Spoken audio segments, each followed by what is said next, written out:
Hello বন্ধুরা, welcome back to my another travel blog. তো এইটা আমার আন্দামান সিরিজের 7th ভিডিও। লাস্ট ভিডিওতে আমি তোমাদেরকে এটা বলেছিলাম কিভাবে আমরা স্বরাজ দ্বীপ থেকে শহীদ দ্বীপ মানে হ্যাভলক থেকে নীল আইল্যান্ডে 5th ডে অফ আন্দামানে আমরা গেছিলাম।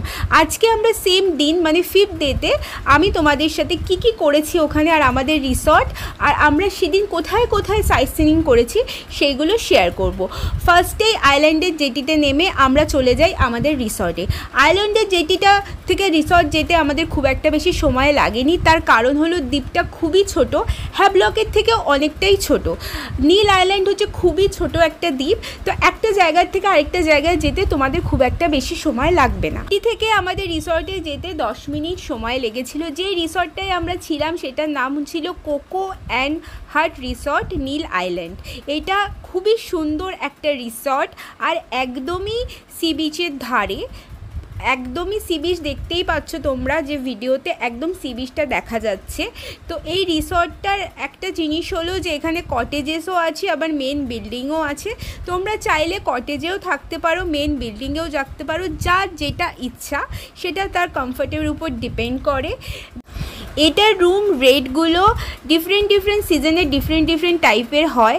আমরা কটেজটা সিলেক্ট করেছিলাম, দেখতেই পাচ্ছ কটেজটা খুবই ছোট টাইপের, কিন্তু কোজি আর কমফোর্টেবল কটেজ ছিল। কিন্তু হ্যাঁ, ছোটো বলে ভেবো না দাম খুব কম, কারণ আমরা সিজনে গেছিলাম তখন এই টাইমে এইখানে একেবারে সিজন চলে আর খুবই মানে রাশ থাকে আর খুবই এক্সপেন্সিভ হয়। তো দেখতেই পাচ্ছ রিসর্টটা খুবই সুন্দর, আর রুমটা খুব একটা ছোটও না, মানে যথেষ্ট ঠিকঠাকই আছে, তবে হ্যাভলকের মতন অতটা না। কিন্তু যাই হোক, নীল আইল্যান্ড খুবই এক্সপেন্সিভ একটা জায়গা, আর এখানে স্টে করাও একটু এক্সপেন্সিভ সাইডেই হয়। মিনিমাম 4000 বা 3.5 থেকে 4000-এর কমে সিজনে ওখানে রুম পাওয়া খুবই মুশকিল। মিনিমাম 4000 ধরে আমাদের চলতে হবে ওখানে যদি আমরা কোনো রিসর্ট নিতে চাই, আর সিজনে ওটার রেট আরও বেশি হয়। আমরা যখন গেছিলাম তখন টোটালি ওখানে সিজন ছিল, সেই জন্য রেটটা আরও বেশি ছিল।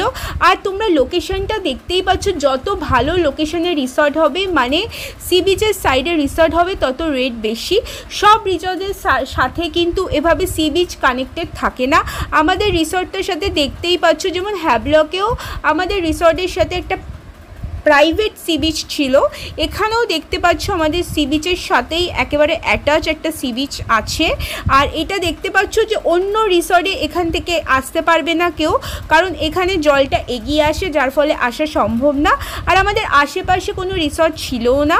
আর দেখতে পাচ্ছ জলটা এখানে আরও বেশি সুন্দর, মানে হ্যাভলকের জল তো সুন্দর ছিলই, কিন্তু এটা যেহেতু ওখানকার জলটা একটু সবুজ ছিল, একটু সবুজ সাইডের ছিল, কিন্তু এখানে জল একদম টার্কোইশ, যেটা নীল বলে সেই টাইপের নীল। আর এই তো দেখতে পাচ্ছ পুরো রিসর্টটা আমাদের, আর এইটা হচ্ছে আমাদের রিসর্টের সামনে যে প্রাইভেট বিচ বলতে পারো, যেটা আমাদের জন্য এক্সক্লুসিভ সেই বিচটা, তাই জন্য অবভিয়াসলি রেট। আর ওই যে দূরে দেখতে পাচ্ছ আমার হাজব্যান্ড, যাই হোক, তো এইটা হচ্ছে রিসর্টটা পুরো। আর দূরে যত দূর দেখতে পাচ্ছ নীল সমুদ্র, আর ওই যে দূরে দেখতে পাচ্ছ যে একটা জেটি টাইপের, ওটা হচ্ছে নীল আইল্যান্ডের জেটি, যেখানে আমরা নেমেছিলাম ক্রুজে করে। আর ওখান থেকে আমরা রিসর্টে এসেছি, মানে আমাদের রিসর্ট থেকে জেটিটা দেখা যায়, জেটিটার থেকেও আমাদের রিসর্টের যে আইল্যান্ডটা সেটা ভিজিবল।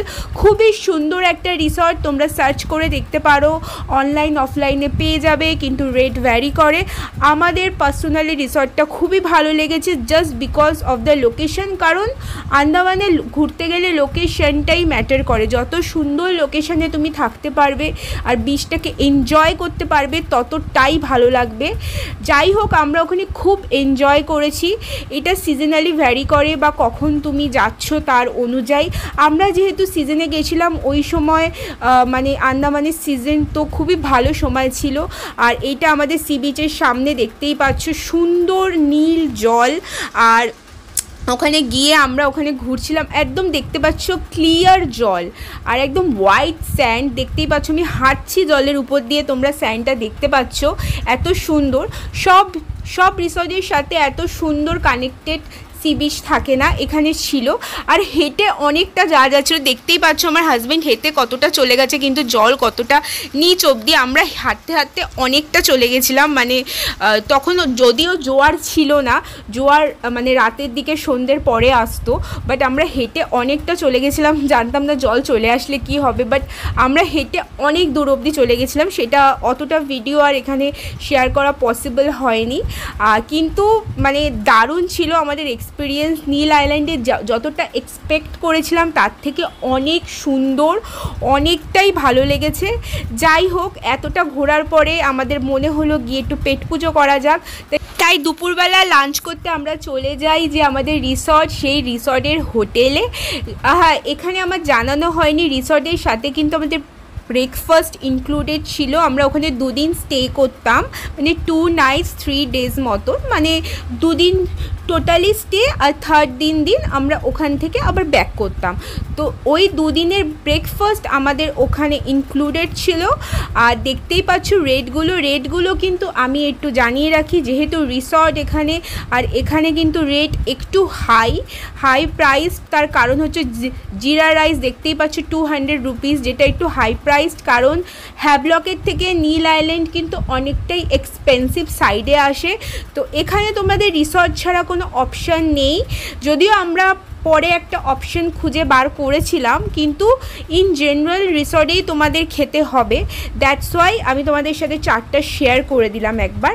যাই হোক, খাওয়া দাওয়া করে আমরা সাইট সিনিংয়ের উদ্দেশ্যে রওনা হই, কারণ খুবই কমফোর্টেবল জার্নি। সকালবেলা এসে পৌঁছে যাই, তারপর রিল্যাক্সভাবে ঘুরে খাওয়া দাওয়া করে রওনা হই, কারণ খুব একটা লং ডিস্টেন্স না, খুবই 5 মিনিট লাগে যেটা একটা জায়গা থেকে আরেকটা জায়গা, তো খুব একটা বেশি টাইমও লাগে না। মানে হিল স্টেশনে জার্নি করতে আমার অনেকটা টাইম লাগে, এখানে টাইমটা একদমই ততটা লাগে না নীল আইল্যান্ডে। তো নীল আইল্যান্ডের ডিস্টেন্স খুবই কম। ফার্স্টে যে সাইটটা তোমরা দেখতে পাচ্ছ, এটা হচ্ছে আমরা যেখানে যাচ্ছিলাম, সেটা হচ্ছে লক্ষ্মণপুর 1, মানে ন্যাচারাল ব্রিজ বা হ্যাঙ্গিং ব্রিজ যেখানটা দেখা যায় সেই লোকেশনটা। আমি একটু কনফিউজ ছিলাম কোনটা লক্ষ্মণপুর 1 কোনটা লক্ষ্মণপুর 2, বাট যাই হোক, যে এই যে লোকেশনটা দেখতে পাচ্ছ, এখানে লাইভ অনেক অবজেক্টস দেখা যায়। এটা দেখতে পাচ্ছ, এটাই হচ্ছে সেই হ্যাঙ্গিং ব্রিজটা যেটার কথা তোমাদের জানালাম। আর এটা একদমই ন্যাচারালি, এটা কোনো আর্টিফিশিয়াল না, কেউ তৈরি করেনি, একদম স্টোন বাই স্টোন এটা ন্যাচারাল তৈরি হয়েছে। কিন্তু আগের থেকে একটুখানি জানিয়ে রাখি, এই জায়গাটায় আসতে গেলে কিন্তু ভাটার সময় আসতে হয়, যেটা সেকেন্ড হাফে হয়, আর আসাটাও খুবই কষ্টদায়ক। তো যদি তোমরা যেতে চাও, কোনো পাতলা চপ্পল বা সেরকম টাইপের কিছু পরে যাবে না, পারলে কোনো শক্ত জিনিস, এমন কিছু জিনিস যেটা পরে তোমরা ইজিলি যেতে পারবে, কারণ যে রাস্তা দিয়ে যেতে হয় সেই রাস্তাটা খুবই টাফ, সেই জন্য। আর দেখতেই পাচ্ছ এই জায়গায় আসার যে মূল লক্ষ্যটা, সেটা হচ্ছে এই যে লাইভ অবজেক্টসগুলো, লাইভ যে মানে যে ক্রিয়েচার্সগুলো জলের তলার দেখা যায় ওখানে, সেটা হচ্ছে এত মাছ, এত কিছু ওখানে একেবারে লাইভ থাকে। আর এটা কিন্তু সমুদ্রের মধ্যে না, এটা কিন্তু ধারে একটা জায়গায় জল জমে, এখানে এত মাছ, এত কিছু লাইভ, অনেক কিছু আন্ডার ওয়াটারের অনেক কিছু ওখানে দেখা যায়। এটা দেখতে পাচ্ছ যে একদম সাইডে, যেহেতু তখন ভাটা হয়, ওখানটা জল ভর্তি থাকে না, জলটা সরে যায়, তো যেইটুকুনি জল ওখানে জমে থাকে, সেইখানে যে মাছগুলো থাকে সেগুলো তখন ওখানে ভিজিবল, যেটা সেকেন্ড হাফেই পসিবল। মানে 2টোর পরে গেলে তোমাদের তখন ভাটাটা চলে, তখন তোমরা এটা ইজিলি দেখতে পাবে। ফার্স্ট হাফে ওখানে যাওয়ার কোনো মানে হয় না, কারণ তখন ওখানে আই থিঙ্ক জোয়ার থাকে, সো সমস্যা দেখতে। সো অলওয়েজ এখানে সেকেন্ড হাফেই যাওয়া উচিত। আমরাও সেকেন্ড হাফেই গেছিলাম। দেন ওখান থেকে আমরা যে লক্ষ্মণপুর 2 সি বিচ, যেটা হচ্ছে সানসেট হয় ওখানে, খুবই সুন্দর। তো দেখতেই পাচ্ছ, খুবই রোম্যান্টিক একটা লোকেশান, আর ওখানে অনেক কিছু সিটিং এরিয়াজও করা আছে। ওখান থেকে ওখানে ডাইরেক্ট যাওয়া যায়, আমরা হেঁটেই চলে গেছিলাম। আর এখানে অনেক শ্যাক্স টাইপের জায়গা আছে, সিটিং এরিয়াজ আছে, যেখানে বসে তোমরা রিল্যাক্স করতে পারো, সানসেটটা দেখতে পারো, ডাবের জল, অনেক কিছু খেতে পারো। সো তোমাদের ওখানে খুবই ভালো লাগবে, আমাদের দারুণ লেগেছিল।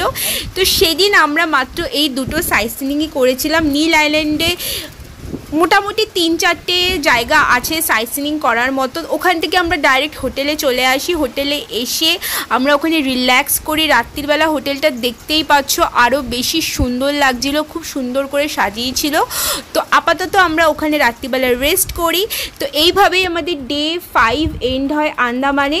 এর আগের পার্ট মানে পার্ট 1-এ আমি শেয়ার করেছিলাম যে কিভাবে আমি স্বরাজদ্বীপ থেকে শহীদ দ্বীপে আমরা কোন ক্রুজে করে আমরা ট্রাভেল করেছিলাম অ্যান্ড ডিটেলস, সেটাও চাইলে তোমরা গিয়ে আমার আন্দামানের একটা আলাদা সিরিজ করা আছে, সেখানে তোমরা চেক করে নিতে পারো। আমি এই নীল আইল্যান্ডটাকে 3টে বা 4টে ভাগে ভাগ করেছিলাম। এটা আমার পার্ট 2 ছিল। নেক্সট দিন ডে 6-তে আমি আন্দামানে কোথায় গেছিলাম, কি করেছি তোমাদের সাথে শেয়ার করব। হোপফুলি সবার ভিডিওটা ভালো লাগবে। টাটা, অ্যান্ড আমার চ্যানেলটাকে সাবস্ক্রাইব